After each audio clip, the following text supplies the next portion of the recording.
A short story, a great principle. A small idea can have a big impact. Promise me, think deeply as you read. The story of Daniel, the search for true wealth. Once upon a time, in a bustling city, there lived a young man named Daniel. He had always been intrigued by money, the idea of becoming wealthy, and the stories of those who seemed to have it all. From a young age, Daniel was taught that financial success was the ultimate goal. The more money, the better. He watched his peers chase higher-paying jobs, live lavish lifestyles, and constantly compare their successes. Daniel, too, set his eyes on the glittering prize of wealth. However, as Daniel grew older, he realized that money was not as straightforward as it seemed. His journey into the world of personal finance began when he inherited a small amount of money from his grandmother. His first instinct was to invest it in stocks, believing that rapid growth was the path to riches. Like many young people, Daniel had a short-term vision. He wanted big returns, quickly. But life, as it often does, had other plans. Daniel invested in high-risk stocks, driven by the excitement of watching his portfolio fluctuate. In the beginning, he saw some success with his investments growing. But then, the market took a sharp downturn. Panic set in. He sold off his investments to avoid further losses, only to watch the market recover months later, leaving him with a smaller sum than he started.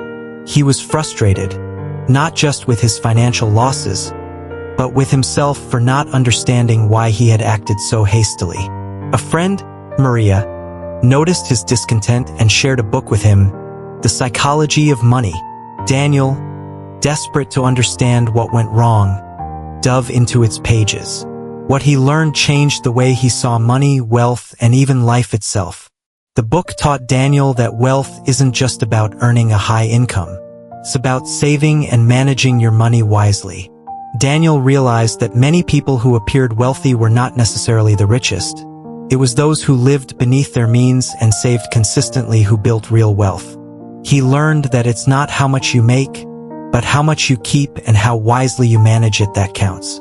Daniel also learned about the magic of time and compounding.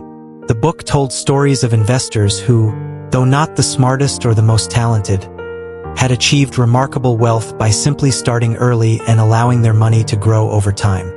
Daniel understood that by saving a little bit every month, even without risky investments, he could let compounding work its magic. The key was patience. Time, not timing, was the true key to wealth. One of the most profound insights Daniel gained from the book was the role of luck in financial success. He realized that while hard work and smart decisions matter, luck and timing often play a bigger role than we like to admit. For every success story of an investor or entrepreneur, there were countless others who failed, not due to a lack of intelligence or effort, but simply because the odds didn't favor them. Daniel learned to acknowledge that there was a degree of randomness in life, and that success was never guaranteed, no matter how much effort you put in. As Daniel reflected on his financial journey, he realized that everyone has different definitions of wealth. Some people strive for material goods, others for freedom or security. The book made him question what he truly wanted from money. Was it to buy things, or was it to have more time and flexibility in his life? The pursuit of enough became a central theme for Daniel.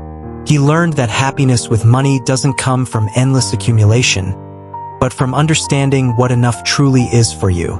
Daniel's biggest revelation came from a simple idea: don't do stupid things. The book emphasized that most financial failures didn't come from making a single big mistake, but from taking excessive risks or making rash decisions in moments of fear or greed. He understood that wealth wasn't about taking extreme risks to chase extreme rewards. It was about avoiding unnecessary losses, playing it smart, and making consistent, measured decisions. Daniel learned that human behavior, not just financial knowledge, was what determined success in managing money. He began to understand how emotions, like fear and greed, shaped his financial decisions.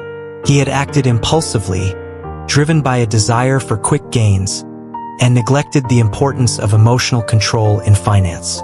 The book taught him how important it was to manage his emotions, especially in the face of market downturns or opportunities that seem too good to be true. With these new insights, Daniel rethought his financial approach. He shifted from seeking big returns to focusing on building steady, reliable wealth through disciplined savings and low-cost, long-term investments.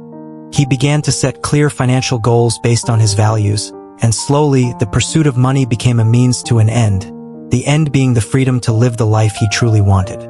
Daniel also realized that his wealth journey was uniquely his own. He didn't need to follow the same path as others. He no longer compared himself to his peers. Instead, he focused on making decisions that aligned with his values and his version of success. He learned to enjoy life more, knowing that having enough was all he needed to be content. In the end, Daniel learned that money wasn't the key to happiness. Understanding its true role in his life was. Wealth was no longer an end goal but a tool to live more freely, without the constant chase for more. And with that realization, Daniel felt more secure than he had ever felt, knowing that the true secret to wealth was not in amassing more, but in mastering the psychology of money. The story of Daniel reflects the key lessons from the psychology of money. That wealth is built through patience, understanding the role of luck and risk, and aligning money with your true values. Money is a tool for freedom, not an end in itself, and mastering your mindset around money is the ultimate key to financial success and happiness. Thank you all for watching and supporting. If you enjoyed this story and found it inspiring, please give it a like. If you want to see more stories, please subscribe to my channel. See you next time.